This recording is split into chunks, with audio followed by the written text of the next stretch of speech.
ഇരട്ട ന്യൂനമർദ്ദം കേരളത്തിൽ അതിശക്തമായ മഴയ്ക്ക് സാധ്യത. ബംഗാൾ ഉൾക്കടലിലും ജാർഖണ്ഡിന് മുകളിലും ന്യൂനമർദ്ദം. വടക്കൻ ബംഗാൾ ഉൾക്കടലിന് മുകളിൽ ഒഡീഷ തീരത്ത് പുതിയ ന്യൂനമർദ്ദം ഇന്ന് രൂപപ്പെടും. നിലവിൽ ജാർഖണ്ഡിന് മുകളിലുള്ള ന്യൂനമർദ്ദം ശക്തമായി തുടരുന്നു. ഈ ഇരട്ട ന്യൂനമർദ്ദത്തിന്റെ സ്വാധീനം മൂലം കേരളത്തിൽ മഴ ശക്തി പ്രാപിക്കും. ആഗസ്റ്റ് 13, 14, 15, 16 തീയതികളിൽ കേരളത്തിൽ വ്യാപകമായി മഴ ലഭിക്കും. ഒറ്റപ്പെട്ട സ്ഥലങ്ങളിൽ തീവ്ര മഴയ്ക്കും സാധ്യത.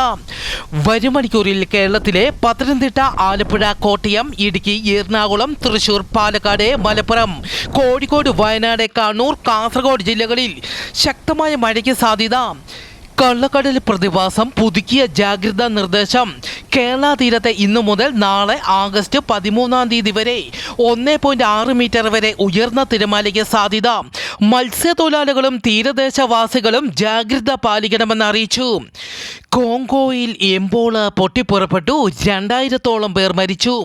4300 പേർക്ക് രോഗം ബാധിച്ച് ചികിത്സയിലാണ്.